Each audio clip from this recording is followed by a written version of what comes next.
ton offrande. Bien-aimé Fils de Dieu, et que sur moi descende la flamme de Saint-Dieu. J'abandonne ma vie sans regret ni frayeur à ta grâce infinie, ô mon libérateur. Accepte mon offrande, bien-aimé Fils de Dieu, et que sur moi descende la flamme de Saint-Dieu. Qu'un feu nouveau s'allume par ton amour en moi, et dans mon cœur consume ce qui n'est pas à toi. Accepte mon offrande, bien-aimé Fils de Dieu, et que sur moi descende la flamme de Saint-Dieu. Jésus, sois mon maître, par ton sang acheté. À toi seul je veux être, et pour l'éternité. Accepte mon offrande, bien-aimé Fils de Dieu, et que sur moi descende la flamme de Saint-Dieu. J'abandonne ma vie sans regret ni frayeur à ta grâce infinie, ô mon libérateur. Accepte mon offrande, bien-aimé Fils de Dieu, et que sur moi descende la flamme de Saint-Dieu. Qu'un feu nouveau s'allume à ton amour en moi, et dans mon cœur consume ce qui n'est pas à toi. Accepte mon offrande, bien-aimé Fils de Dieu, et que sur moi descende la flamme de Saint-Dieu. Jésus, sois mon maître, par ton sang acheté. À toi seul je veux être, et pour l'éternité. Accepte mon offrande, bien-aimé Fils de Dieu, et que sur moi descende la flamme du Saint-Dieu. Accepte mon offrande, bien-aimé Fils de Dieu, et que sur moi descende la flamme du Saint-Dieu. Amen. Amen. On va prendre le 210. 210. Vous le voulez bien, frères et sœurs? Oui.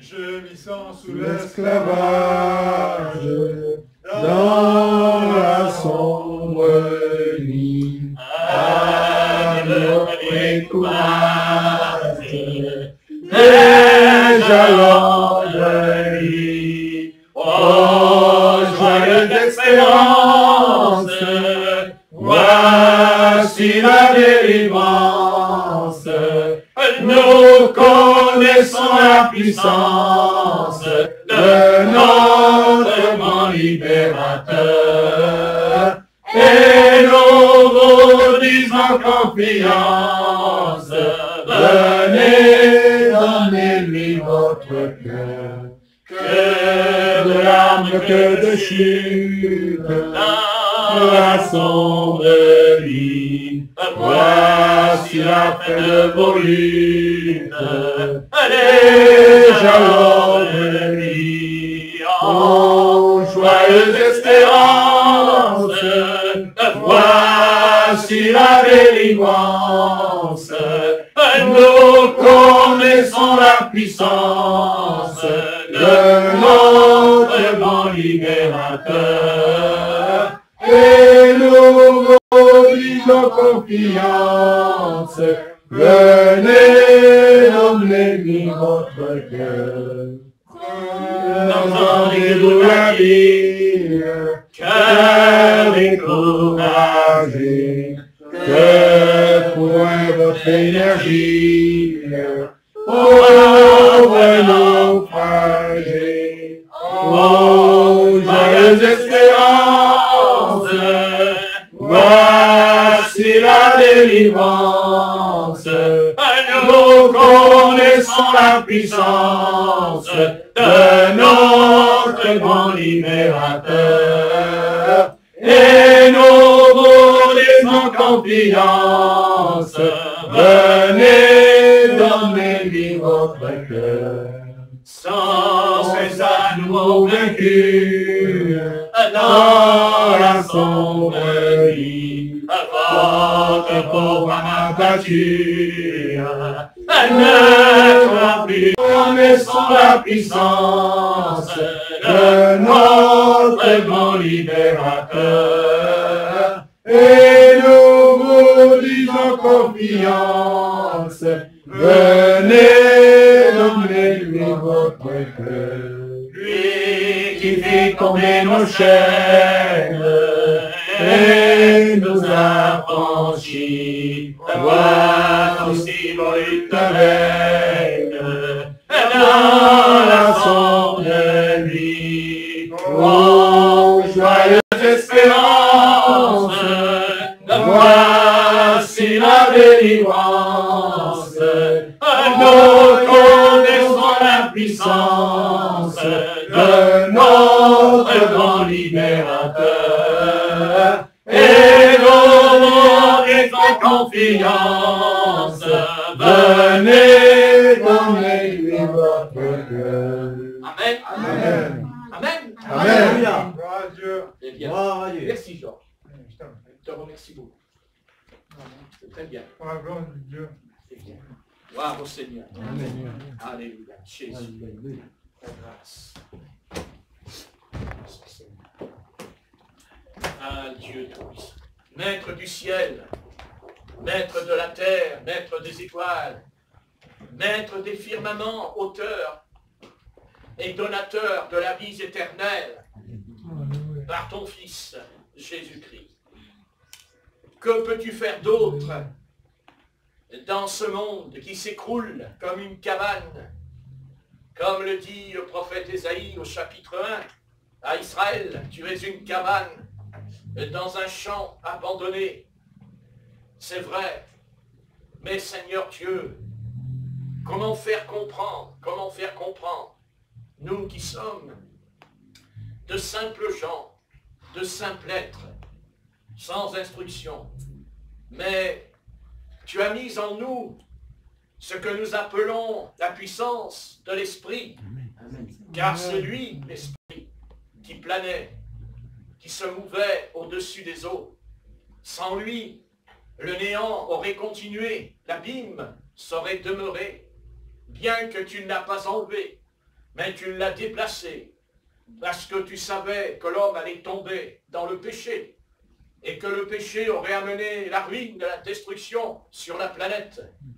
Ah Dieu, heureusement, comme tu as su séparer le sec de l'eau, tu as séparé les ténèbres, et tu as séparé aussi les ténèbres et la lumière, comme tu as séparé la mort et la vie, comme tu as séparé le ciel et l'enfer. Heureusement, car si tu ne l'avais pas fait, si, comme tu dis, Seigneur, le bien et le mal, car tu savais qu'il y avait le bien et le mal, mais tu l'as séparé, tu l'as coupé, bien que nous sommes tous entrés dans le mal, comme nous sommes tous entrés dans Babylone. Mais on ne peut demeurer, on doit sortir. On doit sortir. Et ce n'est pas nous qui sortons, loin de là. Mais c'est poussé par ton esprit que nous sommes amenés à croire tes paroles, tes prophéties, tes oracles. Ce n'est pas par nous, c'est parce que tu nous as choisis, parce que tu nous as établis, parce que d'autres viennent et repartent, d'autres viennent, restent, mais ils repartent. Mais ceux qui demeurent, ceux qui restent, c'est parce que Christ est en eux. Amen. Parce que Christ est vivant. Alléluia. Et ce soir, nous t'apportons notre vie. Mais quelle vie? Celle que Paul a dit, misérable que je suis, qui me délivrera de ce corps de mort. Mais grâce soit rendue à Dieu par Jésus-Christ. Alléluia. Alléluia. Et nous remercions notre Seigneur. Même si nous croyons ou nous pensons, mais Dieu, il y a un temps pour tout. Il y a un temps pour dormir, il y a un temps pour aimer, il y a un temps pour haïr, il y a un temps pour travailler, un temps pour se reposer. Mais il y a aussi un temps pour prier. Amen. Il y a aussi un temps pour jeûner. Amen. Il y a un temps pour se repentir, un Amen. temps pour s'humilier Amen. et un temps pour aller loin dans le chemin. Car le chemin est long. Amen. Il est long, mais il sera rendu court parce que ce Christ, il est là en nous afin de nous pousser. Que sommes-nous d'un misérable pécheur? Poussière, tu retourneras dans la poussière, misérable homme. Mais Christ aussi était un homme. Il est venu comme un homme. Amen. Il a mangé, il a bu, il a dormi comme un homme. Mais en même temps, il a pris les enfants sur ses genoux et il les a bénis. Mais il leur a dit à ses disciples qui se croyaient déjà importants, ils avaient déjà perdu la tête parce qu'ils avaient reçu quelques dons, quelques pouvoirs. Alors tu les as ramenés à la réalité Amen. en leur disant que pour entrer dans le royaume des cieux, il faut être comme un petit enfant. Alléluia. Et ce soir, c'est pas que nous sommes un petit enfant dans le domaine de la maturité, mais nous sommes un enfant dans le domaine du spirituel. Amen. Au fond de nous, nous sommes conscients, car après tout, tu as dit à Israël, tu as dit enfant d'Israël, enfant d'Israël. Et l'apôtre Jean a dit enfant de Dieu. Et nous sommes des enfants. Nous nous croyons importants et adultes, mais nous sommes des enfants. Et un enfant a besoin d'un tuteur ou d'un père. Il a besoin de quelqu'un pour le conduire et le diriger. Et nous, nous avons remis notre vie, pas seulement à Christ, mais au Saint-Esprit, Amen. puisque Christ a envoyé le Saint-Esprit Amen. qui était en lui. Ah oui, et il nous a donné ce trésor. Mais quel trésor? Mais comme dit le maître, là où sera ton cœur, là sera ton trésor. Amen. Et nous voulons que notre cœur ne soit pas chancelant, ne soit pas tantôt oui, tantôt non. Notre cœur, c'est pas oui et non, c'est oui et amen. Amen. C'est que ton oui soit oui, et que tout ce que tu rajoutes vienne du malin. Et ce soir, nous t'apportons la situation mondiale et internationale. Nous t'apportons ce qui se passe sur la surface de la terre. Et comme une femme qui est enceinte, elle doit enfanter dans la douleur. Et le monde va enfanter, non pas Christ, mais l'Antéchrist. Seigneur Dieu, éternel, Dieu des armées, je te prie, afin que quand l'heure viendra, la puissance du Saint-Esprit, la puissance de Jésus-Christ, vraiment descende, se manifeste en nous, non pas seulement pour guérir des malades, chasser les démons, mais pour conduire les pécheurs à la croix, pour les conduire à la vie éternelle en ton nom. Ah Dieu, guérir les malades est une chose, amen, mais c'est temporel, mais la vie éternelle, c'est éternel. Alléluia. Gloire à ton nom. Je te prie pour les voisins qui sont en bas, pour ces gens qui sont en bas de la rue, et je suis sûr qu'ils nous ont entendu chanter. Oh Dieu, la puissance de Jésus, au nom de Jésus de Nazareth, afin que tu conduises les hommes. Ah Dieu, alléluia. Oh Dieu, alléluia. Gloire à ton nom. Gloire à ton nom. Gloire à ton nom. Alléluia. Comme dira le psaume, si l'Éternel ne bâtit la maison, elle s'écroule. Dans le psaume, c'est vrai. Si l'Éternel ne bâtit, elle s'écroule. C'est sûr, c'est certain.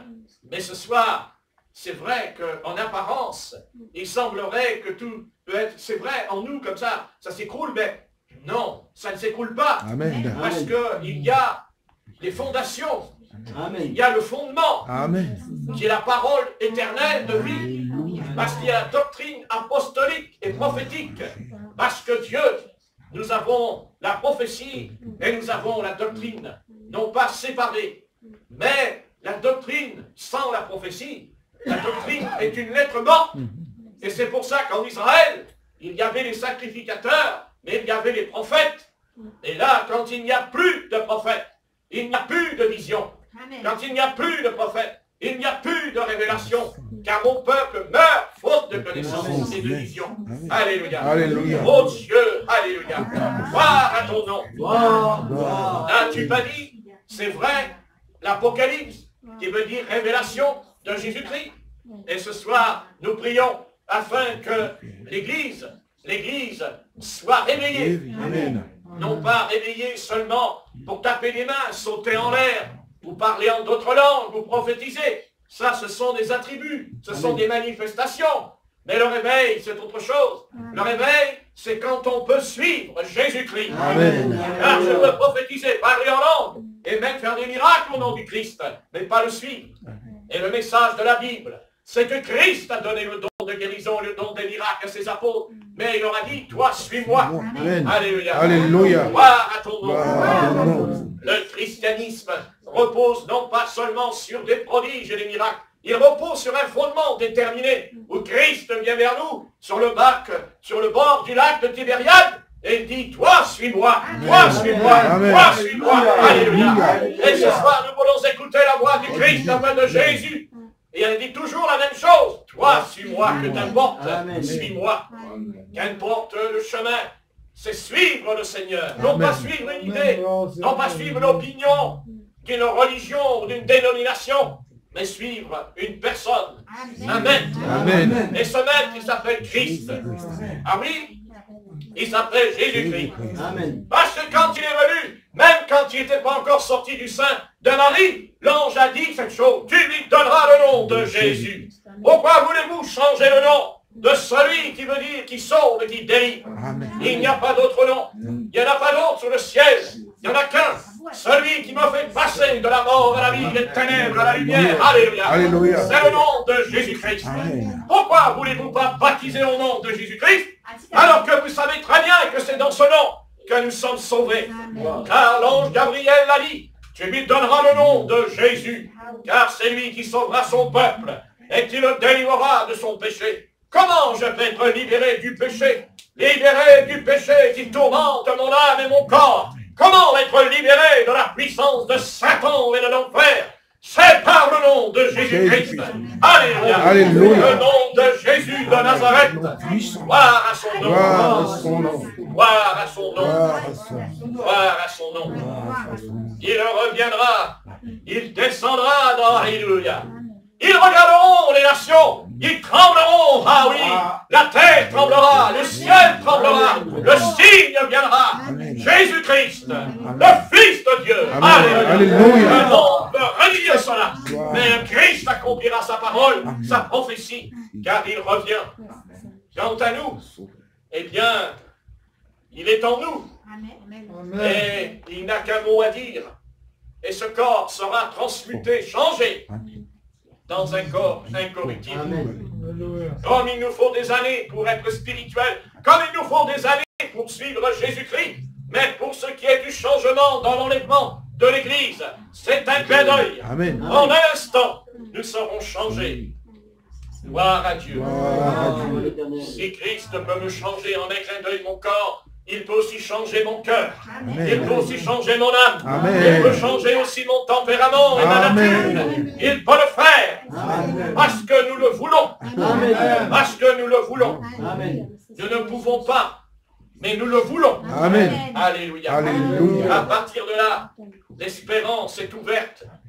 Car Dieu ne fera rien sans notre accord, sans notre consentement. Amen. Et ce soir, nous voulons consentir. Amen. À ce que Dieu entre dans notre vie. Il est entré, je sais, mais pas tout. Il y a encore des choses en nous. Nous ne pouvons pas les enlever par nous-mêmes, Amen. parce qu'il y a un temps pour tout. Amen. Mais nous disons, Seigneur, vas-y, brise. Amen. Car il n'y a rien dans ce monde qui peut faire de moi ou de vous un arbre de vie. Car nous sommes un arbre de vie. Amen. Oui, nous le sommes parfaitement. Mais Dieu ne peut rien faire tant que cet arbre n'est pas passé là, dans l'hiver. C'est l'hiver, c'est dur, c'est l'épreuve, c'est la souffrance. Mais vient le printemps. Vient le printemps. Alléluia. Alléluia. Le printemps au nom de Christ. Et la résurrection, c'est le printemps. Oui, c'est vrai. Nous sommes d'accord. Nous savons très bien que quand Jésus-Christ est ressuscité des morts, il y avait une pierre sur le sépulcre. Mais l'ange est venu et il l'a enlevé. Et ce soir, nous sommes comme ça. Nous sommes dans le sépulcre de la religion du monde. C'est ça, on ne peut pas faire autrement. Mais la pierre sera ôtée. Dieu enlèvera la pierre. Amen. Il l'enlèvera. Alléluia. Alléluia. Et alors, on entendra la voix de Jésus. Amen. Lazare, sort du tombeau. Amen. Alléluia. Alléluia. Gloire à Jésus. Gloire à Jésus. Ils sortiront du tombeau. Il est dit dans la Bible que les morts en Christ ressusciteront les premiers. Mais nous pensons que les morts en Christ qui ressusciteront, ils vont ressusciter dans le ciel avec Jésus quand il viendra. Faux. Non. Non. C'est de la terre. Amen. Ils sortiront du tombeau. Amen. C'est ce que dit la Bible. Amen. Au nom de Jésus. La puissance de Jésus. Alléluia. La puissance de Jésus a dit à Lazare, sors. Et il est sorti. Amen. C'est la preuve que ce sera pareil pour nous. Amen. Ce sera pareil pour nous. Qu'importe. C'est vrai que la peur, la crainte de la mort, on ne va pas fanfaronner. Au contraire, nous sommes conscients de ces choses. Mais nous avons une espérance. C'est que Jésus-Christ nous a donné cette parole, cette Bible. Et que si on reste fidèle et attaché à elle, afin de la méditer, de l'étudier, nous recevrons la connaissance. Connaissance veut dire lumière. Lumière veut dire révélation. Révélation veut dire transformation. Alléluia. Alléluia. Ah oui, Jésus. Gloire à ton nom. Gloire à ton nom. Merveilleux, merveilleux est le Seigneur pour moi. Conseiller de puissant, prince de la paix, il me sauve, il me lave de tous mes péchés. Merveilleux est le Seigneur pour moi. Merveilleux, Merveilleux est le Seigneur pour moi. Conseiller, Dieu puissant, prince de la paix, il me sauve, il me lave de tous mes péchés. Merveilleux est le Seigneur pour moi. Merveilleux, merveilleux est le Seigneur pour moi.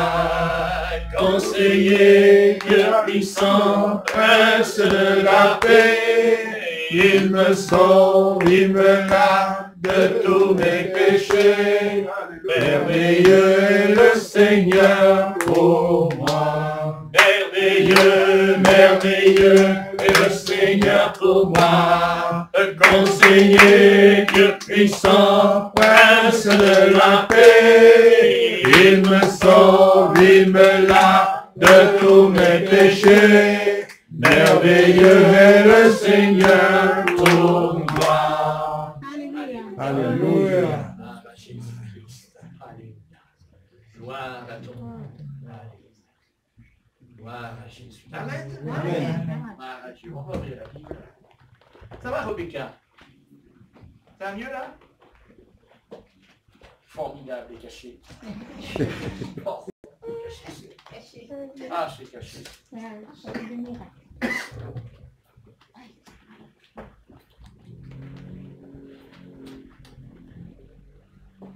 On va prendre dans Matthieu 13. On va prendre par hasard, comme ça, au hasard, on va prendre ce que le Seigneur. Et on va lire quelque chose, chapitre 13, verset 1.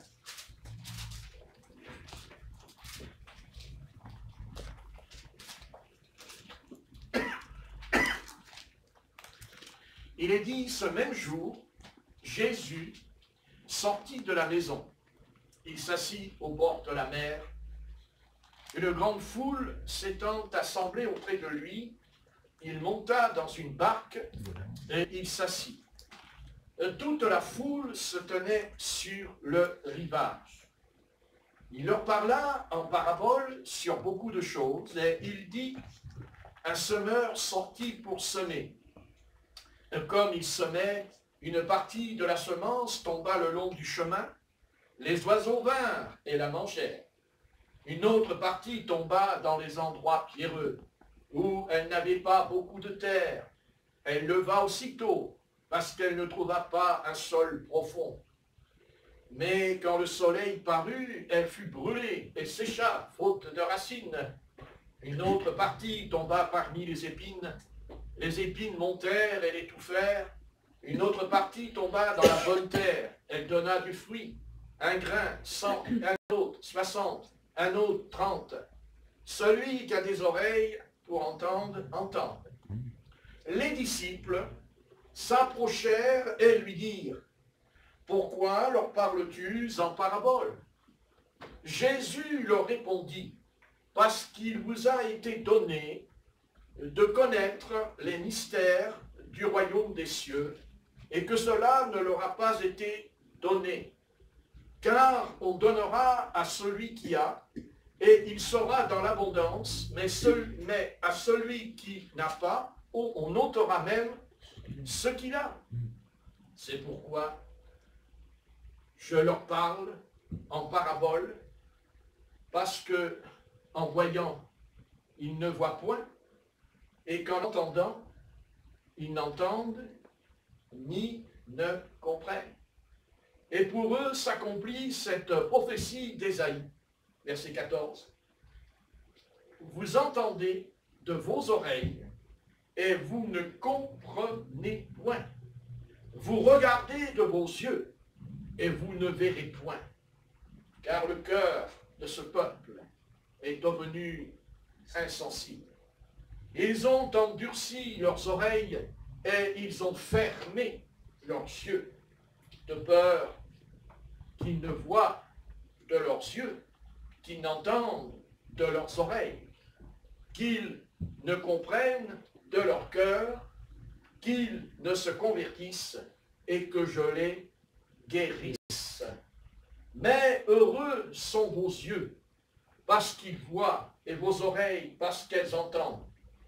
Je vous le dis en vérité, beaucoup de prophètes et de justes ont désiré voir ce que vous voyez et ne l'ont pas vu, entendre ce que vous entendez et ne l'ont pas entendu.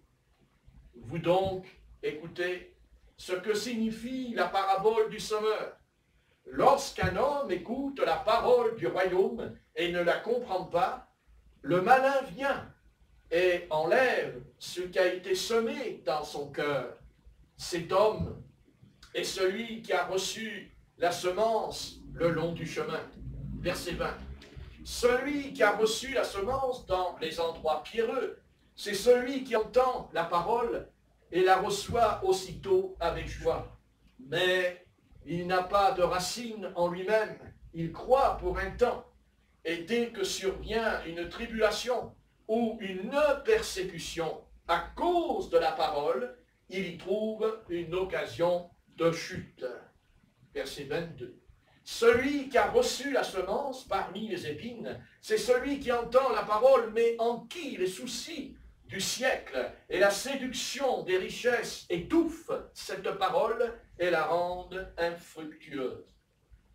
Celui qui a reçu la semence dans la bonne terre, c'est celui qui entend la parole et la comprend. Il porte du fruit, et un grain en donne 100, un autre 60 et un autre 30.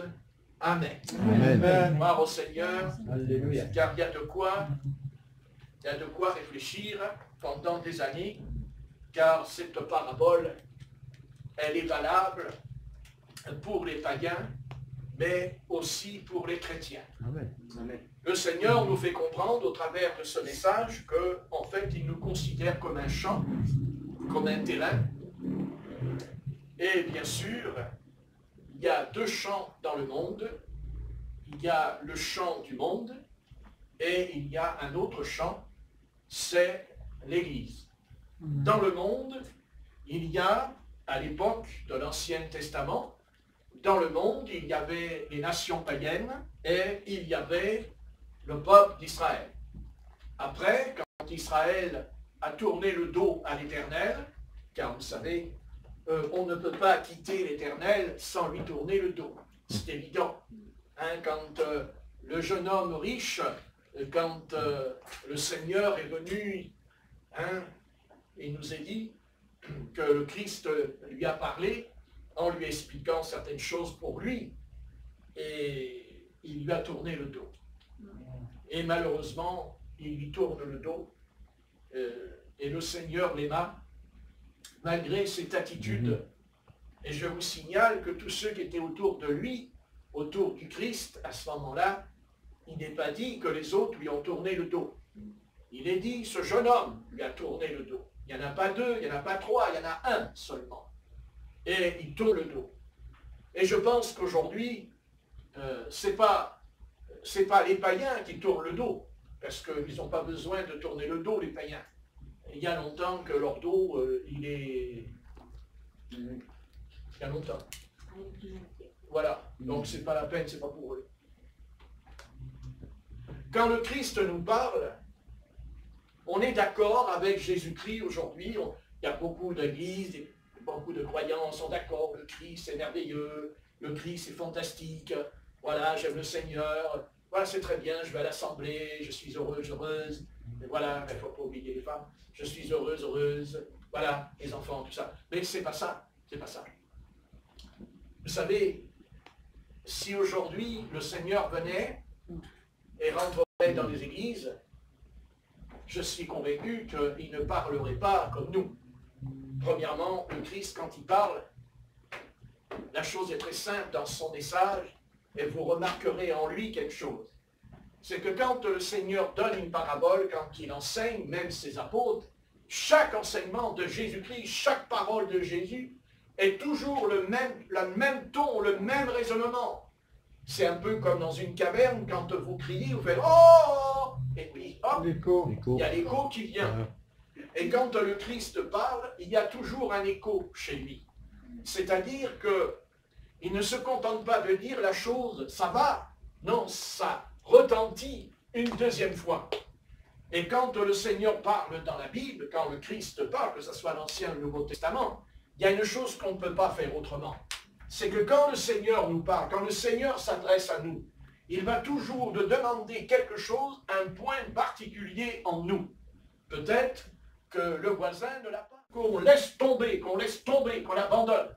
Et bien sûr, le Christ sait qu'on ne le laissera pas tomber. Mais une fois qu'il nous l'a dit, nous allons commencer à réfléchir et à se poser la question et à se dire au fond de soi-même, comment se fait-il que cette année, je n'ai pas fait de progrès? Pourquoi je n'ai pas grandi? Pourquoi je ne me suis pas développé? Pourquoi je suis en train de faire du surplace? Je suis en train de patiner, n'est-ce pas? Une patinoire. C'est quoi une patinoire? ben, c'est de la glace. Mais vous n'allez pas plus loin. Vous patinez, vous tournez en rond, c'est... Voilà, pas plus. Faites attention de ne pas rentrer dans les barrières quand même. Hein? Mais en attendant, le Christ, quand il parle, il va nous dire la vérité. Le Christ, quand il parle, il dit la vérité. Et les apôtres, quand ils sont venus après lui, ils ont reçu pas n'importe quoi. D'accord, on est d'accord. Seigneur, donne-moi le baptême du Saint-Esprit. Donne-moi la puissance du Saint-Esprit. Afin qu'on me regarde, afin qu'on m'écoute, que j'ai le feu, j'ai le zèle. Mais c'est pas ça. Le Christ, lui, il considère que son message pénétrera chez les autres, au travers de nous, à seule condition, c'est que nous soyons morts et disparus. Amen. Pas morts physiquement, mais que notre nature, notre caractère, notre tempérament, il n'y a pas d'autre solution. Amen. Le Seigneur ne nous élimine pas à coups de cachets. On peut prendre des cachets. Tout à l'heure, notre petite sœur Rebecca, elle a pris des cachets, elle se sent mieux. Mais ce soir, ça va revenir. Vous comprenez? Et le Christ n'est pas un cachet. Le Christ n'est pas un cachet d'aspirine. Non, non, non. Le Christ n'est pas une potion. Le Christ, c'est pas, je ne fais pas une potion comme Astérix et Obélix. Vous connaissez, avec les Romains. Non, non, non. Le Christ, il ne donne pas une portion. Le Christ, lui, quand il parle, il dit, écoute, voilà, tu vas venir à moi. Mais quand tu vas venir à moi, tu vas faire exactement ce que je t'ordonne. Tu vas faire exactement ce que je te dis. Et c'est quoi? Tu dois mourir. Il faut que tu meurs. Tu n'as pas d'autre solution. Il faut mourir. Et là, il y a des millions et des millions de croyants qui ne sont pas d'accord. Ils ne disent pas qu'ils ne sont pas d'accord, mais ils ne sont pas d'accord parce que leur comportement, leur attitude pendant des années nous démontre. Nous avons des chrétiens qui ont 20, 30 ans de conversion. Quand vous parlez avec eux, ils ne connaissent même pas la Bible. Ils ne connaissent même pas la parole de Dieu. Ils répètent ce que le pasteur leur a appris dans l'église, mais eux, ils sont incapables eux-mêmes. Parce qu'en vérité, dans leur vie, même s'ils lisent la Bible, même s'ils prient, mais en fait, dans leur vie, ils n'ont pas cédé, ils n'ont pas abandonné, ils ne sont pas laissés tomber là. Quand on parle de repentance, quand on dit « je vais me repentir », se repentir, excusez-moi, se repentir, c'est pas de pleurnicher comme un gamin, comme une gamine, en disant « oh Dieu, je me repens, j'ai fait ceci, j'ai fait cela ». Se repentir, c'est d'abord tomber par terre. Je ne connais pas la repentance, je ne connais qu'une seule repentance. C'est celle qui va briser mon âme. C'est celle qui peut me pousser même à pleurer devant Dieu et à lui demander pardon à Dieu. Amen. En disant, non pas Dieu, je regrette, mais je t'ai offensé. Amen. Je t'ai offensé. Dire, mais quand j'ai offensé Dieu, moi? Ici. Amen. Si vous avez cette croix devant vous, celui qui est monté ici, c'est la preuve que nous avons blessé Dieu et nous l'avons offensé. Parce que son Fils a été blessé pour nous. Il a été blessé sur la croix. Il a enduré la souffrance et la mort et toutes ces choses en lui. Amen. Non pas parce qu'il le méritait, mais parce qu'il a pris sur lui nos péchés et nos iniquités. Amen. Parce qu'il a pris sur nous notre sale et pourri caractère, notre orgueil et nos prétentions et notre savoir. Ce monde sait plein de choses, mais il ne connaît pas la croix. Il ne connaît pas le Fils de Dieu. Ils connaissent des vedettes, ils connaissent tout, sauf celui-là. Et dans le monde aujourd'hui, nous parlons des vedettes et de ci et de cela. Mais jamais nous parlons de Jésus-Christ. Et quand on en parle, c'est pour se moquer de lui. Quand on en parle, c'est pour le maîtriser. Quand on en parle, c'est pour raconter tas de choses. Comment peut-on dire des choses dans la société que Christ aurait couché avec Marie de Magdala? Comment croire à une telle chose de cet homme qui était brisé sur la croix? Son corps était brisé, ses os. La lance est rentrée, l'a brisé en lui. Et comment un homme qui aurait été brisé peut-il aller dans le péché de la chair et dans le péché? Jamais. Voilà la vérité. Et Satan est un être qui veut salir ça. Il veut salir la croix. Il veut vraiment mettre la croix comme quelque chose d'une abomination, de désolation. Mais la croix, ce n'est pas une désolation. La croix, c'est le commencement de la vie. Amen. De la vraie vie. De la vie de l'éternel. La vie du Seigneur. Quand on dit la vie du Seigneur, nous voulons dire par là que ce n'est plus moi qui vis, mais c'est Christ qui vit en moi. Galates chapitre 2, verset 20. C'est Christ qui vit en moi. Bien sûr, c'est facile à dire, mais tout est possible. Non pas à Dieu seulement, mais à celui qui croit. Amen. Et tout est possible à celui qui croit. Et ce soir, tout est possible pour moi. Tout est possible pour toi. Tout est possible. Ne dites pas c'est impossible. Dieu ne connaît pas. C'est pas vrai. Alléluia. Tout est possible. Mais Dieu attend de nous un geste, il attend de nous quelque chose. Amen. Il attend en disant, Seigneur, je n'ai pas la force, je suis un misérable pécheur, parce que si l'apôtre Paul a pu dire, misérable que je suis, ce n'est pas nous qu'on ne va pas penser qu'on ne l'est pas. C'est un grand homme de Dieu, vous vous rendez compte? Un homme qui a fondé des églises, parce qu'il a quand même été le fondateur. Il est arrivé à Corinthe, il n'y avait pas d'église. Il est arrivé à Éphèse, il n'y avait pas d'église. Il est arrivé en Galatie, et il n'y avait pas d'église. Et oui, à Thessalonique, à Colosse, et partout. L'apôtre Paul. Mais s'il a pu faire ça, c'est parce que Christ était en lui. Amen. Parce que Christ lui a dit dans la prison, quand il était en prison à Corinthe, le Seigneur, il lui a dit, ne te décourage pas, car j'ai un peuple nombreux dans cette cité. Et quand on veut parler de Corinthe, comme on dit, vive à la corinthienne, on a tout compris, et même dans l'église, il y avait un péché d'abomination, n'est-ce pas? Et oui, et pourquoi? Parce qu'on disait, vive à la corinthienne, parce que les Corinthiens vivaient dans le péché. C'est-à-dire, c'était vraiment le péché, la chair. Les jeunes filles, tout ça, il y avait beaucoup de jeunes filles qui couchaient avec les philosophes et tout. C'était vraiment la décadence à Corinthe. Et vous voyez que cet esprit démoniaque et diabolique qui était à Corinthe, il a pénétré l'église de Corinthe. Il est entré dans l'église de Corinthe. Et je dirais même que Paul a dit qu'on ne trouve même pas ce péché chez les païens. Bon, les cons, c'est ce que je suis en train de vous dire là. C'est vrai ça. Et, vous voyez, le diable, il fait toujours pire quand il s'agit des saints. Vous voyez, le diable, c'est quelqu'un, quand il voit que c'est blanc, il veut le rendre noir. C'est ça, le diable. C'est quelqu'un qui, vous voyez, et quand il a vu que les Corinthiens se convertissaient à Christ, quand il a vu qu'ils venaient à lui, qu'ils donnaient leur vie, et il n'a pas vu que ça, le diable. Il a vu quelque chose qu'on ne voit plus beaucoup dans les églises, même au XXIe siècle. Le diable, il a vu quoi? Il a vu que les frères et les sœurs, ils prophétisaient.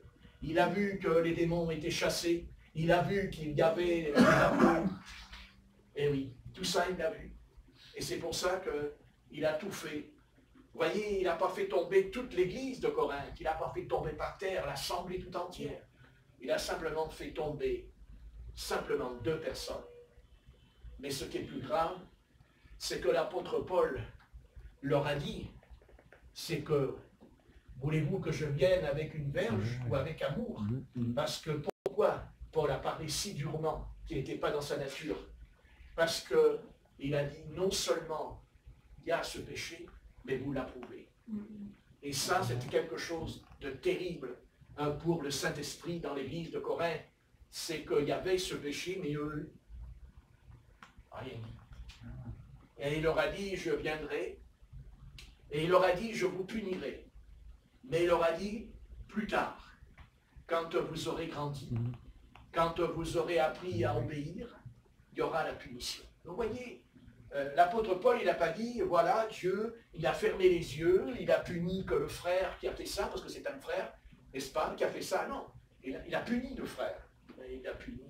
S'il fallait que le Christ nous punisse comme il l'a fait dans l'église de Corinthe, il y en a combien d'aujourd'hui qui seraient à l'hôpital, n'est-ce pas? Parce qu'à l'époque, il n'y avait pas les hôpitaux. Alors les hôpitaux seraient remplis. Et quand on rentrerait dans l'hôpital, au lieu de rencontrer des païens qui pleurnichent sur leur sort de décadent, on rencontrerait les chrétiens. Et on dirait, mais qu'est-ce qui se passe? C'est quoi l'église? C'est l'hôpital? L'hôpital, l'église? Mais non, l'église, c'est pas un hôpital. C'est pas l'hôpital, puisque Jésus l'a dit lui-même, quand ils sont rentrés dans le temple et qu'ils ont commencé à faire là, à vendre et tout, et le Christ, il a pris un fouet, et il a dit, vous allez dégager de là, les gars, allez. Et il leur a dit quoi?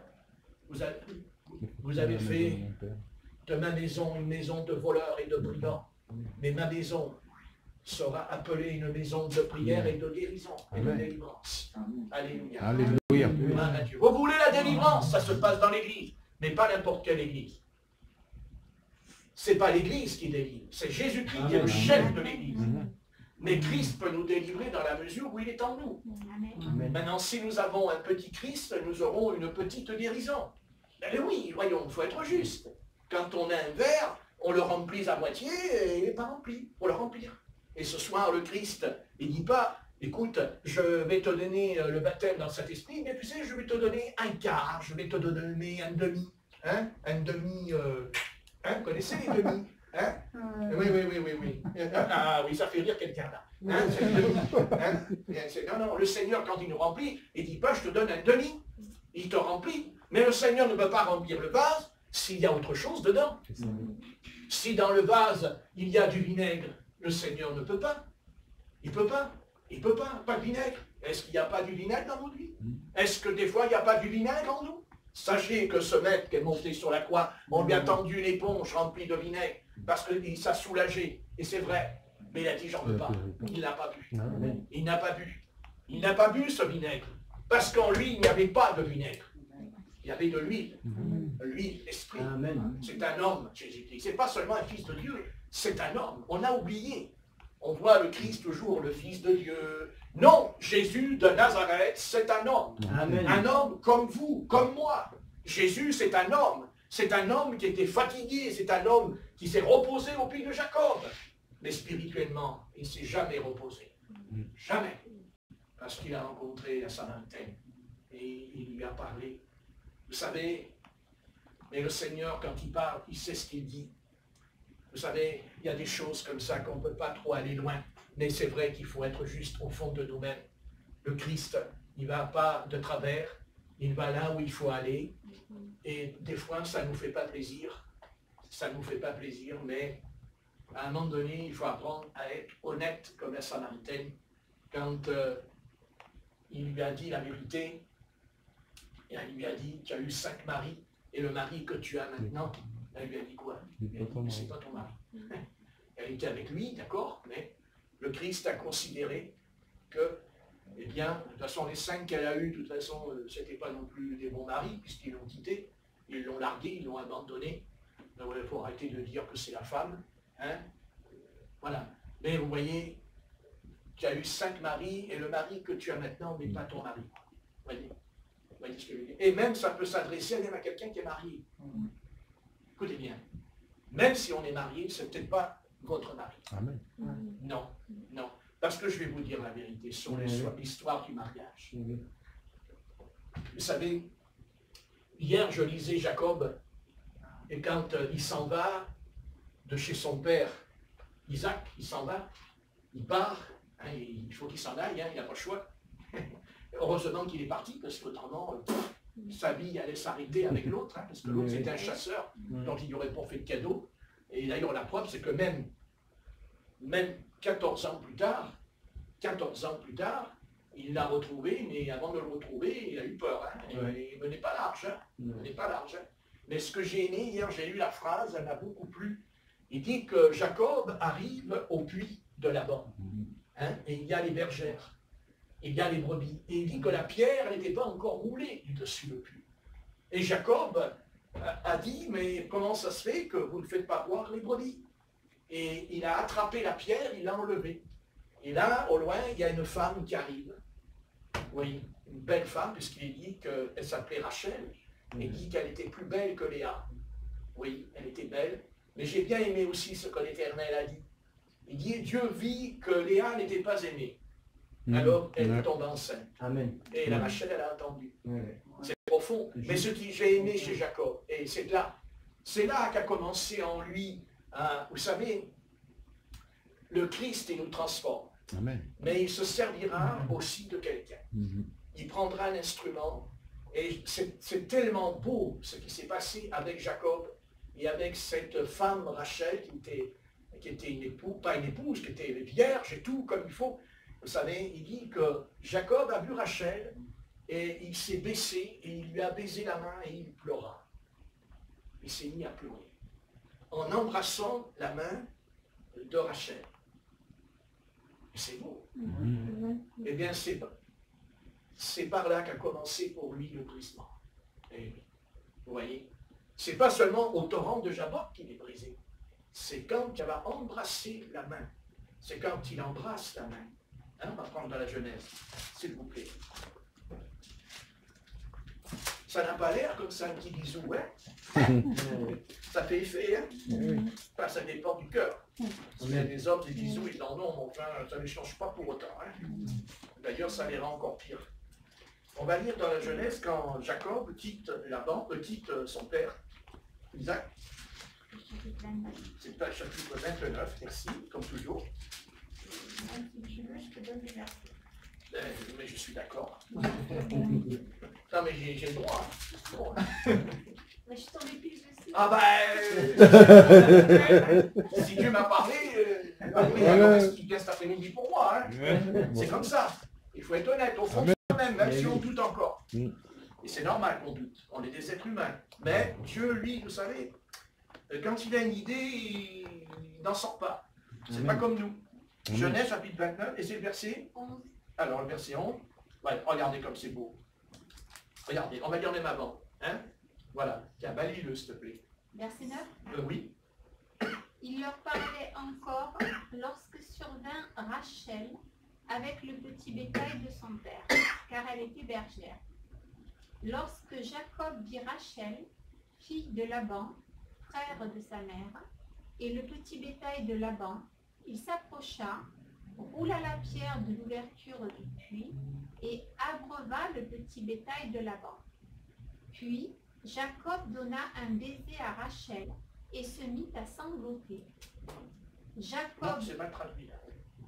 Alors, le verset dit, en second, et Jacob baisa Rachel, il éleva la voix et pleura. Éleva la voix et pleura. Voilà. Genèse, chapitre 29, Voilà. et verset 11. Genèse 29 et verset 11. Voilà. Ah. Aïe, aïe, aïe. Vous voyez, le Seigneur a bien vu la situation de Jacob. Et elle était terrible. Parce qu'il a fallu qu'il quitte sa famille. Vous savez, tout à l'heure, tout à l'heure, je vous ai dit avec le Christ, quand il nous parle, de toute façon, toi, tu vas me suivre. Amen. Mais suivre le Seigneur Jésus, on ne sait pas où on va aller. Non, non, c'est pas vrai. Lui, il le sait, et nous, non. Amen. Mais il fait ce qui doit être fait. Et j'aime simplement vous dire, j'ai toujours eu la considération, j'ai cette considération envers le Seigneur dans ma vie depuis longtemps. C'est que j'ai toujours su que le Seigneur intervient. D'abord, il y a des cycles dans nos vies. Amen. Il y a des cycles. On peut rester pendant des années dans un mauvais cycle. C'est terrible. Et un jour, on ne sait pas pourquoi, on va dire, ça me fait penser à une étoile qui se met à briller dans le ciel. Et là, vous voyez, parce que vous remarquerez que quand vous regardez le ciel et qu'il y a des milliers d'étoiles, ben, vous regardez, et vous verrez que quand il n'y en a qu'une, c'est pas pareil. Quand vous regardez, on ne peut pas expliquer. Hein, il n'y en a qu'une. Elle est là dans l'immensité. L'immensité, elle est là. Et vous voyez, Jacob dans sa vie, parce que là, Jacob, il n'a pas le choix, hein, il faut qu'il s'en aille. Et on ne se rend pas compte de ce que s'en aller. Parce que, je veux dire, il aimait sa mère. Je veux dire, c'était sa vie. Et d'un moment à l'autre, il faut qu'il s'en aille. Mais quand il va s'en aller, ce n'est pas seulement le Seigneur qui le fait partir, c'est aussi de sa faute. Parce qu'il y avait en lui quelque chose, et croyez-moi, c'est qu'il était rusé. Rusé, ça veut dire aussi le serpent. D'accord? Mais Dieu l'a choisi quand même. Amen. Dieu l'a choisi. Dieu l'a choisi parce qu'en fait, je vais vous dire pourquoi. Pas que j'en sais plus que vous, mais quand Dieu aussi m'enseigne tout seul dans ma chambre, je sais aussi des choses que Dieu peut... J'entends. Ça peut vous étonner, mais j'entends. Donc ça ne peut pas vous étonner, puisque posez-vous toujours la question, comment faisaient dans l'Ancien Testament les rois, les prophètes, les sacrificateurs pour entendre ce que Dieu leur disait? Parce que ça, on ne fait pas attention. Mais pourtant, vous entendez le Seigneur. Eh bien, c'est valable pour nous. Le problème, c'est qu'on a des oreilles, on n'entend pas. On n'est pas attentif. Et vous savez pourquoi on n'est pas attentif? Ça vient du cœur. Amen. Amen. Oui. Tout tout est conduit vers le cœur. Amen. Amen. Et si vous avez un cœur réduit, ne vous laissera pas. C'est le cœur. Alléluia. Si le cœur il est moitié tordu, il vous laisse. Pas si votre cœur est droit et intègre. Ça ne veut pas dire que notre tempérament, le tempérament il est là, c'est la nature humaine. Mais le cœur, Jacob avait été rusé, il était malin, tout, mais il était spirituel. Ah bon? Oui. Oui, Jacob, Jacob, c'est quelqu'un de spirituel. Peut-être que, apparemment non, mais au fur et à mesure qu'il va suivre l'Éternel, il va être amené à des choses, et c'est lui, le premier des patriarches qui aura une vision céleste. C'est lui qui verra qu'il y a le ciel, qu'il y a eu Michel avec des anges qui descendent, qui montent. Ah oui, Abraham ne l'a pas vu. Non. Non, Joseph non plus. Non. Mais Jacob, oui. Ah oui. C'est étonnant de Jacob. Sa vie est tellement bizarre, tellement curieuse. Tout ça. Mais vous savez, tout ça c'est aussi lié à un mot que j'aime, le droit d'aînesse. Ah oui, le droit d'aînesse. Et pourtant, l'Épître aux Hébreux le dira que Ésaü a méprisé le droit d'aînesse. Ouais. C'est écrit. Et que même il s'en est repenti. Mais c'était trop tard. Puisque Jacob lui a volé la bénédiction. Car ce n'était pas Jacob qui devait avoir la bénédiction. Pardon, c'est pas Ésaü. Non, c'est pas Jacob, c'est Ésaü normalement. Mais seulement voilà, le destin d'un homme ne s'est pas joué seulement quand ils étaient tous les deux sur la terre. Le destin, il s'est joué. Amen. Il s'est joué dans le ventre. Amen. Il s'est joué dans le ventre. Alors, qu'on ne vienne pas nous raconter qu'il n'y a pas de prédestination, parce que ça s'est passé dans le ventre. Car tous les deux, ils étaient ensemble. Seulement, ils se... Non, mais attendez, ils se donnaient des coups tous les deux avant d'être sortis. Après, c'est venu, après. Mais en attendant, dans le ventre, il est venu. Dans le ventre, tous les deux. Alors Rebecca s'est dit, la nuit, quand elle dort, elle se réveille et elle dit, chérie, moi je suis dans le ventre. Alors son mari a dû lui dire, mais mon chéri, c'est quoi? J'ai un enfant dans le ventre, t'as un bébé, pas de bébé. T'as un bébé. Non, mais on veut un bébé qui dort. Il ne bouge pas. Pas bébé, il ne bouge pas. Il ne dort pas, bébé. Et puis, bébé, la faim. Pas bébé. Parce qu'on n'a pas besoin... On n'a pas besoin de donner le biberon. Il y a déjà faim. Et c'est dans le ventre que tout le destin de ces deux hommes va se jouer. Parce qu'il est dit qu'ils se tapaient l'un contre l'autre. Et que Rebecca a été voir un prophète, et que le prophète lui a dit, il y a deux nations dans ton estomac. Rien que ça. Il y a la France et l'Allemagne dans l'estomac. Pourquoi l'Allemagne? Parce que l'Allemagne sont très copains avec la France. Oui, mais on rigole, mais ces deux hommes ont représenté deux nations. Qui d'ailleurs, plus tard, n'oubliez pas que s'il y a Israël, il y a Édom. Édom, les Édomites. Et qui ont fait beaucoup de mal aux enfants d'Israël, et qui ont même empêché les enfants d'Israël, ils ont empêché les enfants d'Israël à la sortie d'Égypte, avec Moïse. Ils n'ont pas voulu. Ah non, ils n'ont pas voulu. Non. Et même comme il a dit, on vous payera, il a dit. Donc, et d'ailleurs plus tard, après, ils vont se faire taper par Israël, parce qu'il y aurait une guerre que Dieu va ordonner, pas à Moïse, mais à Josué, sur eux. Plus tard, parce qu'ils n'avaient pas... D'ailleurs, le texte le dit, tu vas les dévouer par interdit parce qu'ils ne t'ont pas laissé, les enfants d'Israël. C'est marqué. Mais ce détail, il y avait deux hommes et tout leur destin était joué. Alors qu'on ne vienne pas nous raconter, surtout à l'époque, comment on peut penser que les pentecôtistes, les pasteurs de la Pentecôte, qui disent qu'ils ont reçu le parler en langue, ils disent qu'il n'y a pas de prédestination. Vous savez, c'est terrible ça. on se demande, non, on se demande de quoi on est baptisé, là, du Saint-Esprit. Hein? Alors qu'il est censé nous conduire dans toute la vérité. Par contre, je vais vous dire quelque chose. Des choses qui vont peut-être vous étonner, vous surprendre à votre âge, âgé, tout. Beaucoup de gens âgés ici. C'est une maison de retraite, c'est pays. Alors, écoutez-moi. Non, le courrier des jeux. Mais alors, écoutez-moi bien. C'est très important parce que vous voyez, je sais que ça va peut-être un peu vous étonner. Eh bien, on peut recevoir le baptême du Saint-Esprit, mais ne pas recevoir l'onction du Saint-Esprit. Oh. Ah bon? Eh bien. Parce que quand il parle de la vérité, l'apôtre Jean, il dit quoi? L'onction. Il ne dit pas vous avez reçu le baptême dans cet esprit. Il dit vous avez reçu l'onction qui vous conduira, vous lirez. Alors, c'est quoi l'onction? L'onction, c'est l'enseignement. Quand on enseigne, on a une onction. Quand je parle, j'ai une onction. Parce que moi, on va dire quelque chose, mais à un moment, il y a la vie qui vient par derrière pour appuyer, pour confirmer ce que j'étais en train de vous dire. Vous voyez? Donc, on a l'onction. On a l'onction. Et d'ailleurs, on va dire que l'onction, on pourrait aller plus loin. On dira, vous recevrez une puissance. Voilà. Hein?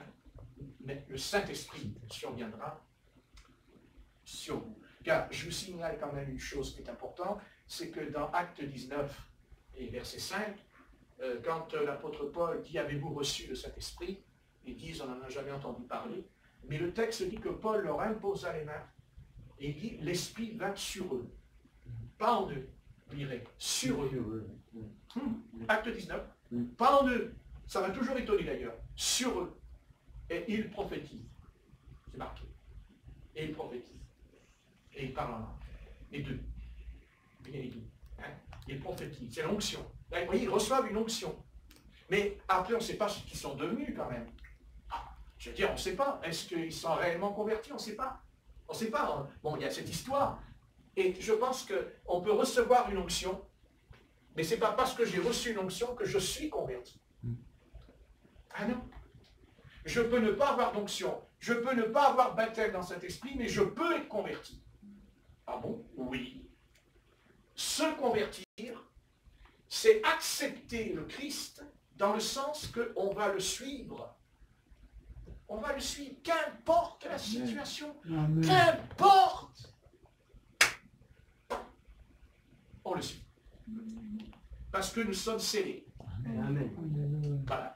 On est scellés du sceau, c'est le sceau. Hein. Et d'ailleurs, l'histoire de l'Apocalypse, quand on lit l'Apocalypse, l'histoire, la fin de l'histoire de l'humanité ne dépendra que de choses.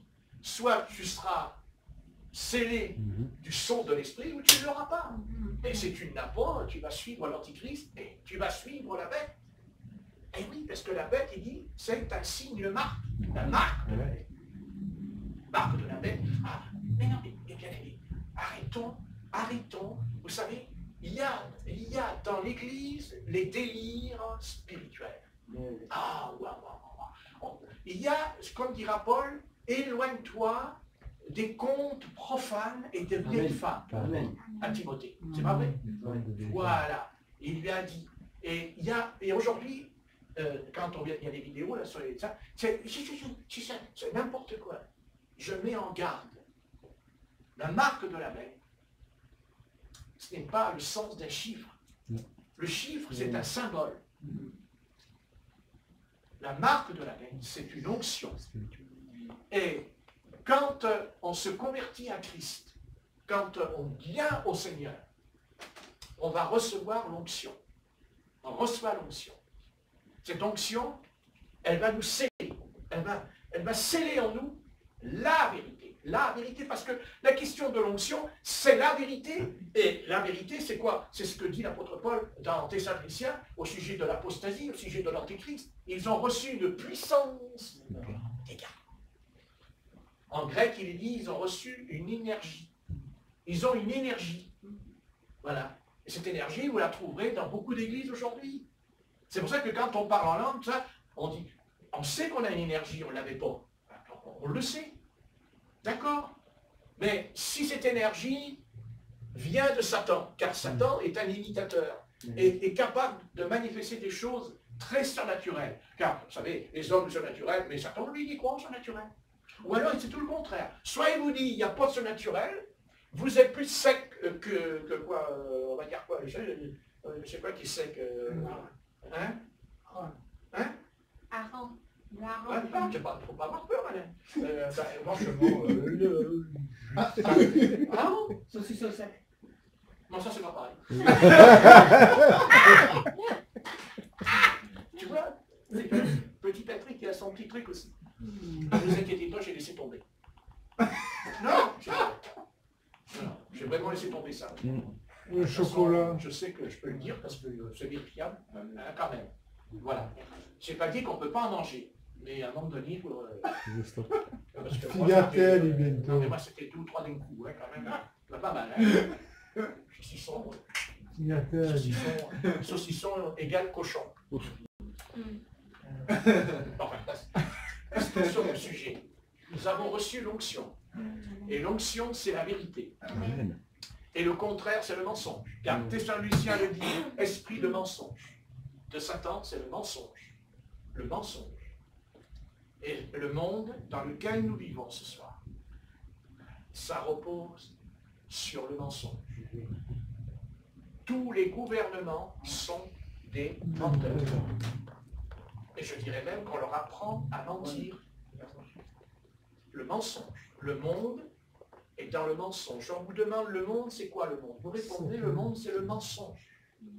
Et c'est quoi l'évangile? C'est la vérité. Alléluia. La vérité? La vôtre? Non. En la lisant, en lisant. Quand nous avons lu tout à l'heure la parabole, nous avons entendu et on a la vérité. On a entendu la vérité. Le texte a entendu la vérité. Le Christ. Amen. On ne voit que le Christ. Il doit rester que le Christ. C'est clair et net. Et il doit rester que le Christ dans l'Église. Amen. Et d'ailleurs, nous avons un homme qui l'avait compris, c'est pas un prophète, c'est pas un apôtre, c'est qui? C'est Philippe. Il prêcha Christ. Vous voulez qu'on le lise? Regardez. Acte. Je crois que c'est le chapitre 8, si je ne me trompe pas. Hein? Regardez. Acte, chapitre 8. Ceci dit, vous avez vu que c'est beau que ce petit baiser, hein, c'est beau. Et vous avez vu que ça a été le commencement pour cet homme, un chemin de brisement. Parce que, écoutez-moi bien, on va le lire, ne vous inquiétez pas. Mais vous savez, Jacob, ce n'était pas un homme qui pleurait. Hein. Ah non. Ah non. D'ailleurs, quand on est rusé, on ne pleure pas. Non. Jamais quelqu'un qui est rusé, qui a une double nature, ne pleure. Jamais. Ça, c'est que je sais. Et donc, vous voyez, il était ce qu'il était. Mais, voilà. Voilà. Petite Rachel. Et d'ailleurs, en Israël, on parle toujours d'elle. Et je dirais même, pendant la guerre avec la Syrie, non, avec le Liban, puisque quand ils sont rentrés dans le Liban la dernière fois, c'est qu'Israël a été jusqu'au dans le Liban. Et il y a eu un petit groupe de soldats de l'armée de Tzal. Ils étaient arrivés là, il y avait un village. Et d'après ce qu'ils disent, enfin, moi personne ne me l'a dit, ils sont deux, me le dire, les Juifs. Ils m'ont dit, et ils ont rencontré Rachel. Et Rachel leur a dit, n'entrez pas. Non, il a dit au commandant, ne fais pas entrer tes hommes dans le village parce que c'est un piège. Et Rachel, ils l'ont cherché pendant 1 semaine, ils ne l'ont jamais retrouvée. Et elle a dit, je suis Rachel. Elle est venue, je suis Rachel. L'Éternel m'a envoyé pour vous dire, il ne faut pas aller dans le village. Et ils ont eu raison, parce qu'ils étaient planqués avec des fusils à lunettes dans le village. Et ils auraient tous tué à part. Mais comment Rachel peut revenir? Bien sûr. Ah bon? Mais oui. Parce que vous avez... Pardon, mais parce qu'il y a une chose qu'on n'a pas encore bien compris. Les saints dans l'Ancien Testament, ils sont ressuscités dans l'Évangile. Non? Amen. Oui. Ah! C'est écrit. Amen. Donc s'ils sont ressuscités, c'est qu'ils peuvent venir sur la terre, avec l'autorisation du Seigneur. Et pourquoi Rachel? Parce qu'il n'aurait pas cru à autre chose. Tout simplement. Parce que Rachel, c'était la femme de Jacob. C'est quelque chose de très important. Car c'est elle, avec Léa, qui a enfanté les 12 tribus d'Israël. Non? Amen. Les cas, c'est bien. Hein? 12 tribus. Eh oui. Vous voyez? Mais ça n'a pas lieu n'importe où. C'est là-bas. C'est là-bas que ça se passe. Et d'ailleurs, tout va se jouer. Tout va se jouer là-bas. Tout va tourner là-bas. Croyez-moi. Tout va se terminer là-bas. Tout a commencé là-bas. Et tout se terminera là-bas. Et c'est là-bas que le Messie régnera. C'est comme ça. Et c'est pas autrement. Et ce sera à Jérusalem. Et ce sera sur la montagne des Oliviers. Il n'y a pas d'autre solution. Ça convergera et nous irons. Parce que nous allons y aller. Amen. Pas dans ce corps, mais dans un autre corps. Amen. Mais nous irons en Israël. Nous irons en Israël.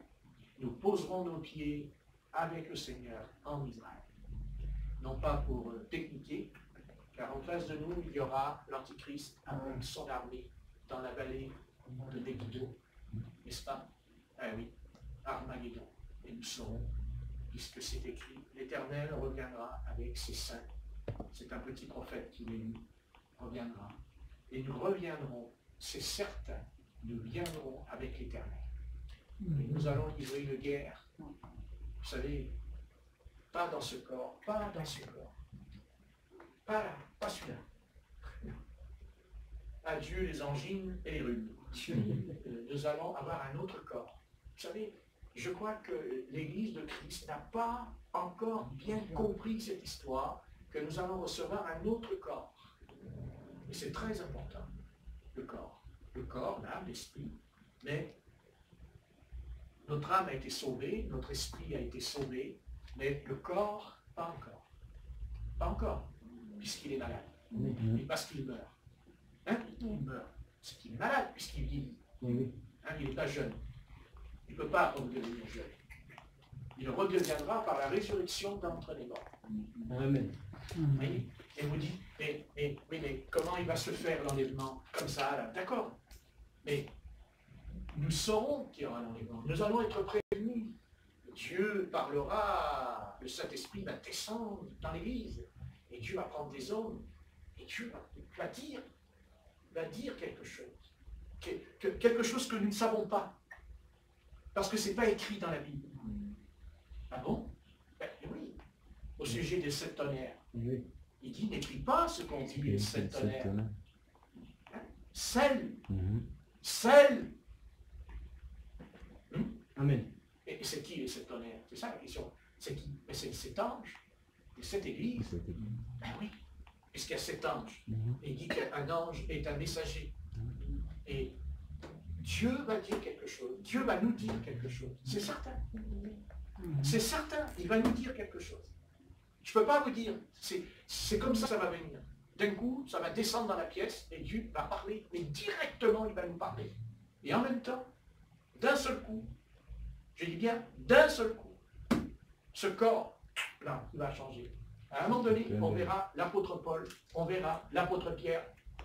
Voilà. Mais du chauffage, plus fort. On verra. Et quand on les verra, ils nous prendront dans les bras. Et frères, allez, ensemble. Alléluia. Les païens, ils n'y verront rien.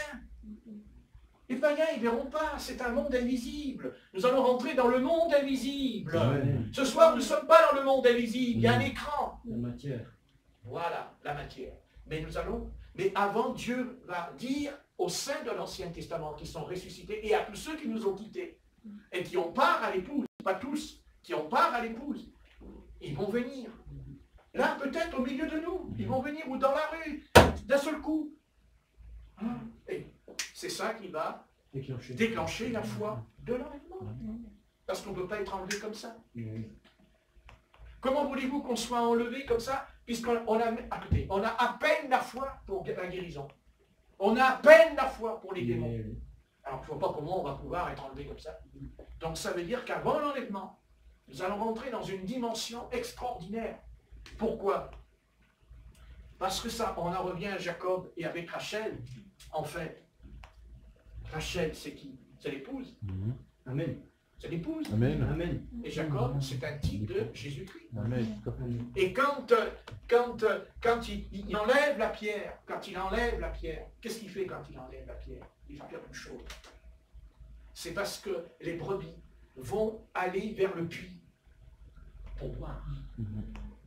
Amen. Et c'est ce qui va se passer pour chacun de nous. Dieu va nous conduire non pas au puits de Jacob. Non, il va nous conduire à un puits énorme Alléluia. de la connaissance. Car je suis convaincu qu'avant l'enlèvement, il y aura un temps de connaissance des choses de Dieu qu'on ne sait pas ce soir encore. Ce qu'on appelle les mystères du royaume de Dieu. Car l'apôtre Paul dira, je vous dis un mystère. Nous ne mourrons pas tous. Mais il ne dit pas, nous ne mourrons pas tous, il dit, je vous dis un mystère. Ça veut dire qu'il y a un mystère. Mystère, c'est quoi? C'est quelque chose qui est caché, voilé. Et il faut déchirer le voile. Et le Seigneur va déchirer le voile en nous. Je ne veux pas vous expliquer. Je ne sais pas, moi, je sais qu'il va se passer quelque chose. Et Jacob est un homme, en fait, il est peut-être plus près de nous qu'on ne le pense, Jacob. Pourquoi? Parce que Jacob, il est rusé, il est malin, il est particulier, il est arrivé même à tricher avec les brebis, il a mis les feuilles. Ça, franchement, non mais lui, il aurait dû être banquier, celui-là. Vous comprenez? Mais seulement, Jacob a quelque chose, oui, parce qu'il n'est pas réglé, il faut savoir le faire. Voilà. Non. Eh bien, tu le mets au loin. Mais là, ça va. D'accord. Donc, Jacob avait quelque chose de particulier, de très particulier. Et vous savez ce que c'est? Vous n'avez pas remarqué? Ben, c'est un homme qui est entouré par des anges. Parce qu'il n'y a que des anges autour de lui. Et oui. C'est un homme qui rentre en contact avec le surnaturel. Toujours. Et même quand il va à Bethel, il traverse un champ, il dit qu'il a vu les fils de Dieu, les anges. Amen. Eh oui, ben oui. Voyez, et quand il sera brisé par le Seigneur, ce sera encore un ange qui va le briser. Et oui, j'ai dire quelque chose. En fait, l'Esprit de Dieu, je crois qu'il va le faire pour nous. Parce que dans l'Église primitive, il y avait les anges qui venaient. Et oui. Oui, les anges. Oui, petite Rebecca. Il y a un ange avec toi. Là-bas. Tu ne le vois pas, mais il te garde. Il te garde, il t'entoure. Mais oui. Et Dieu va nous le montrer, c'est-à-dire que nos yeux vont s'ouvrir. Vous dites, c'est pas possible. C'est écrit. Bien sûr, et ça faisait partie de l'action du Saint-Esprit dans l'Église. Souvenez-vous quand Pierre est jeté en prison, il dit, un ange est descendu dans la prison, il a cassé les chaînes, il a brisé les verrous de la prison. Et oui, mais ce qui est, vous savez, l'apôtre Pierre, c'est pas posé de question, hein. Il l'a suivi. Ah ouais. Les gardes, ils dormaient. Comme quoi, quand il y a des anges, on dort comme un bébé. Ah ouais, mais les gardes, c'était pas des tentes, les geôliers et tout. Et il dit qu'ils dormaient. Ouais. Et l'ange a sorti. C'est l'ange, c'est pas Jésus-Christ qui est venu. C'est l'ange. Amen. Ben oui. Oui. Il y a un verset aussi où il parlait des disciples de Jésus-Christ. Il dit que ils ont un ange et que leur ange voit la face de Dieu. C'est ça, tout à fait. Voilà. Mais oui, mais peut-être qu'on est loin de ça encore et qu'on n'en est pas conscient. Mais je crois que, de toute façon, vous savez, quand le Seigneur reviendra, il y aura l'intervention des anges. C'est marqué dans l'Évangile. Assez s'affaire, si ce n'est que pour la moisson. Mais quand aujourd'hui l'humanité part des extraterrestres, bon, je sais, eux, ils disent ce qu'ils peuvent comprendre. Quand on a le Dieu de ce siècle qui a aveuglé notre intelligence, je ne vois pas ce qu'on peut raconter. C'est-à-dire qu'ils raisonnent leur intelligence. Et puis Satan, il en rajoute. pour nous dévier de la vérité. Mais la confusion. Mais s'il y a les anges, c'est qu'il y a aussi les démons, puisqu'il y a des anges déchus, n'est-ce pas? Et je crois qu'il va y avoir un combat, et vous savez que aujourd'hui, les armées du monde, les grandes armées du monde, les armées, parce que j'ai lu des vidéos, et ils sont convaincus ils sont convaincus, non, c'est pas de cinéma.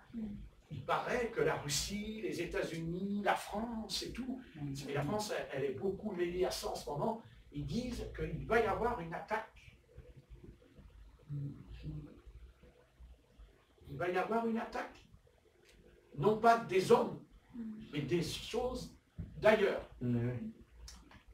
Et non seulement c'est pas eux qui les disent, je sais qu'on ne peut pas se fier, à 100% aux médiums, mais les plus grands médiums du monde se sont rassemblés et ils ont dit qu'ils ont vu qu'il va venir des êtres terribles, maléfiques.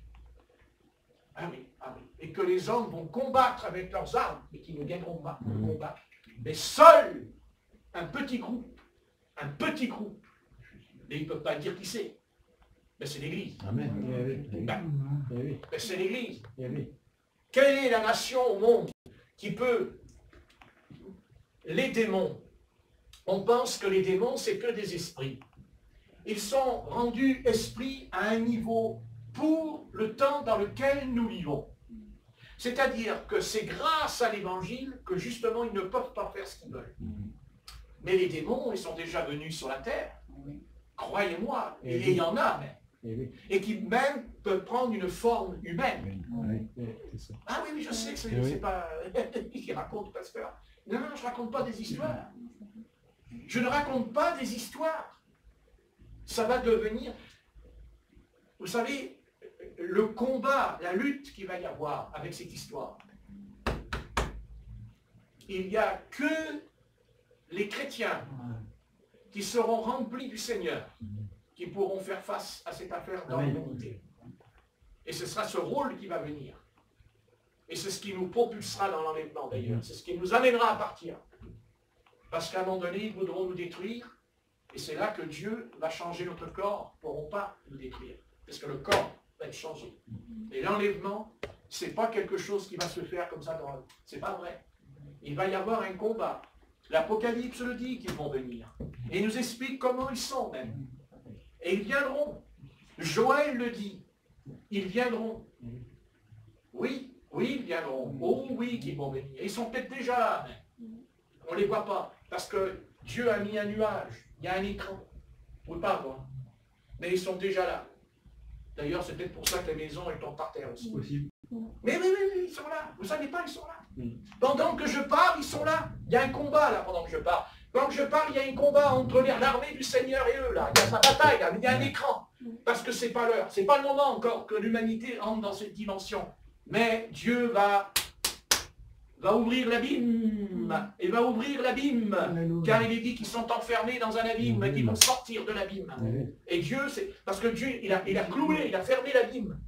Il va l'ouvrir. Et ils vont venir. Ah oui. Et c'est pour ça qu'il y a plein de personnes qui les ont vus. Mais ils traduisent avec leurs yeux. Eux, ils disent qu'ils ont vu des engins. C'est Dieu qui comment? C'est Dieu qui permet la limite de la chose. Mais peut-être que ce n'est pas des engins, c'est autre chose. Mais ils ne peuvent pas, c'est voilé. Mais ils les ont vus. On ne peut pas inventer. Quand vous avez des milliers de témoignages du monde entier, des gens de différentes villes, de différentes... qui disent la même chose, sans se voir. Et sans compter des gens qui ont même dit qu'ils ont eu affaire à eux. Hein. C'est ce qu'ils racontent. Hein. Donc ça existe vraiment. Mais pour l'instant, c'est voilé. Pour l'instant, c'est caché. Parce que Dieu, il a mis un voile. Voilà, admettons, je mets un rideau là. Tout le long, je le ferme. On ne se voit plus. Et je tire le rideau et on se voit. Et Dieu a mis un rideau. Il y a un rideau. Je ne peux pas vous expliquer. Il y a un rideau. Voilà. Il n'y a que Jésus qui les voyait et les apôtres. Eux, ils les voyaient. Ils le savaient. Ils savaient très bien de quoi ça retournait. Et cette fin va être tragique. Parce que l'humanité, elle ne sait pas encore la terreur. Parce qu'il va y avoir la terreur. Mes mots sont tellement humains, petits en moi. Mais il va y avoir une terreur. À un moment donné, ils vont l'annoncer. Vous verrez cette information. D'un coup, la nouvelle, elle va venir. Peut-être qu'ils arriveront, je ne sais pas où, dans un endroit, mais ils vont l'annoncer. Oui, oui, oui. Mais oui, c'est certain. Quant à nous, nous n'avons pas à avoir peur. Amen. On n'a pas à avoir peur. Parce que le Seigneur, nous savons, nous. Hein? Moi, vous savez, quand j'étais à l'église Sébastopol, un dimanche après-midi, il y a un monsieur de 50 ans qui est monté sur l'estrade, comme ça, devant tout le monde. Il est monté sur l'estrade. Le pasteur, il a reculé M. Viguier, comme ça, devant lui. C'est pas un chrétien, il a reculé devant le pasteur Viguier. Il a dit, voilà, il a dit, je suis un extraterrestre. Il a dit, je viens d'une autre planète. Et quand il l'a dit, il y a eu comme un effroi dans l'air de l'Assemblée, comme un effroi tout le monde. Et on lui dit, mais... Et le pasteur Viguier, il lui a dit, il n'a même pas touché, et il lui a dit, mais nous le savons, monsieur, nous le savons que... Nous le savons. Et le monsieur est descendu, et on l'a pu retrouver. Parce qu'on l'a cherché après. Oui, on l'a cherché, on ne l'a pas retrouvé, il a disparu. Donc, je parle de 1976. Je parle de 1976, ce que je dis ce soir. Alors aujourd'hui, hein, Dieu vous dit qu'il y en a plein dans chaque site. Mais oui, vous comprenez? Parce qu'ils peuvent prendre un corps comme les anges. Ils prennent un corps, et t'as eux aussi, ils prennent un corps. Ils peuvent venir, et c'est pour ça que les démons, ils ont des noms. Ils ont des noms aussi. Et bien sûr, parce qu'ils ont un ministère, ils ont une fonction. Et ça va venir. Et l'humanité, comment discuter? Bien sûr, quand ils vont venir, ils ne vont pas rester éternellement sur la terre. Ils vont rester 5 mois. C'est l'Apocalypse. 5 mois. Voilà, 5 mois.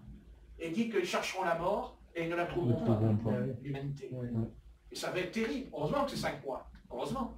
Parce que Dieu va certainement intervenir. Mais c'est nous qui allons jouer le rôle. Alors vous dites, nous, petits... nous allons jouer le rôle. Et il faut se préparer. Et on se prépare dans la prière. Amen. On se prépare. Je sais, ça secoue, hein. Ça a puré dans l'air. Mais pourtant, c'est vrai. C'est vrai. C'est vrai. Vous savez, le diable, quand il se manifeste, je vais vous le dire quand est-ce qu'il se manifeste, le diable. Il met en nous le sommeil dans la réunion. Hein, ça tombe dessus. Ah ouais. Non, pas vous. Attends, c'est bien. Bien, bon, on va prier le Seigneur, j'en ai assez dit pour ce soir. Hein? Voilà.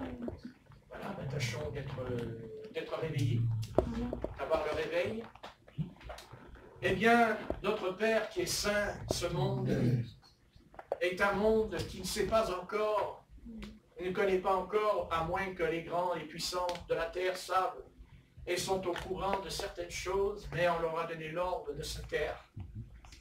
Parce que tu ne veux pas, Seigneur, jeter la panique dans l'humanité, le trouble.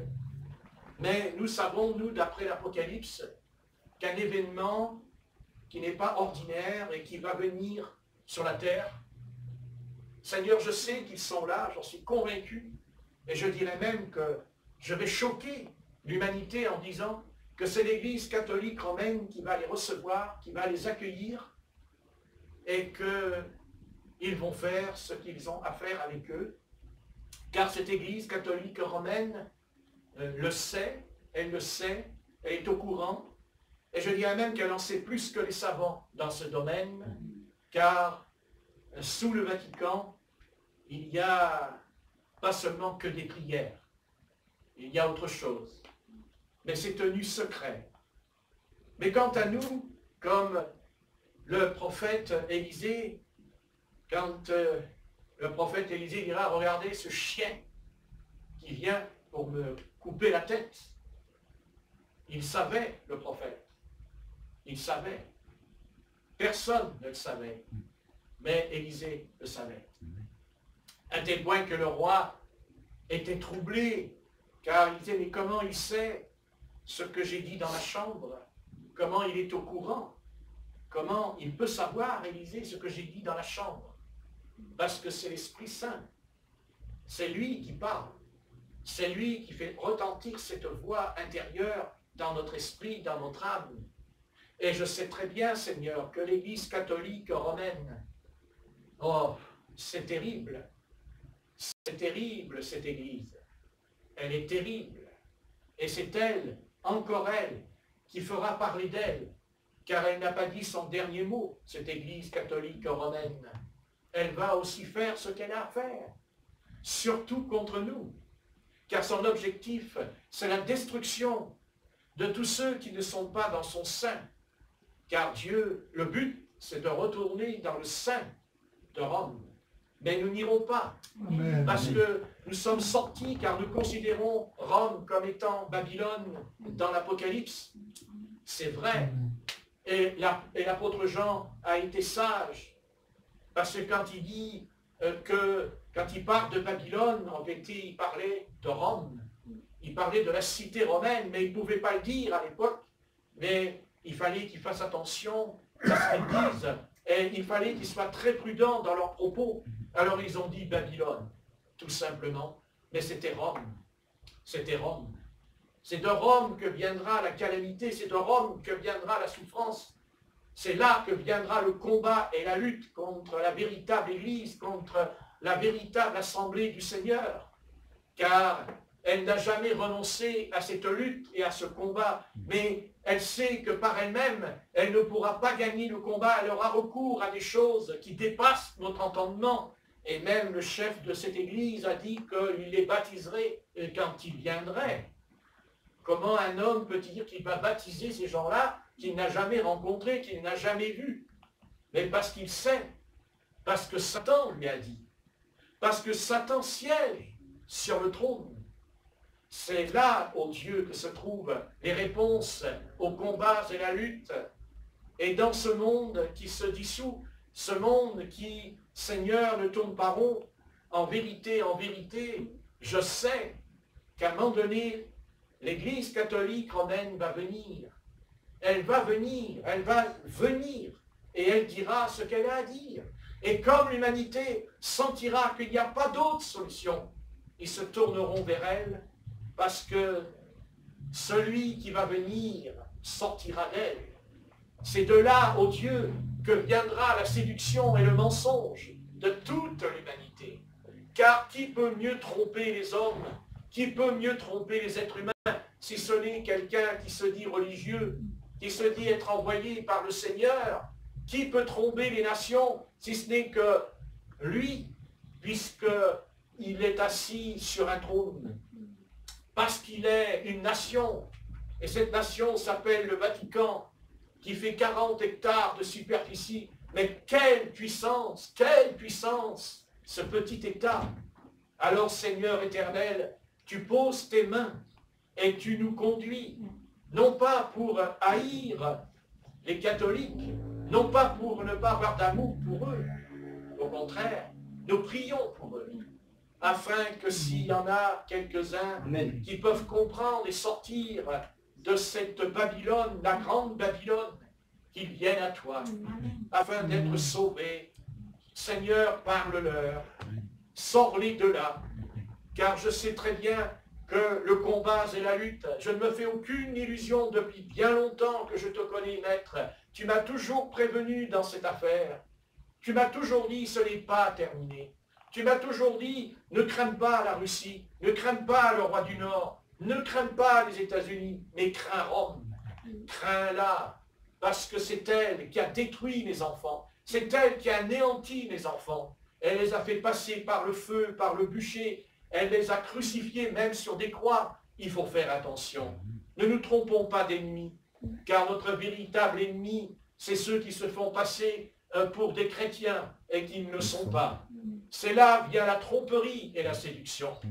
Alors Seigneur, nous prions pour eux, afin que s'il y a des familles, s'il y a des enfants, s'il y a des pères, des mères, qui peuvent entendre la voix du Christ, la voix du Seigneur, la voix de l'agneau, afin qu'ils sortent et qu'ils entrent dans la véritable Église, qui est le corps de Christ.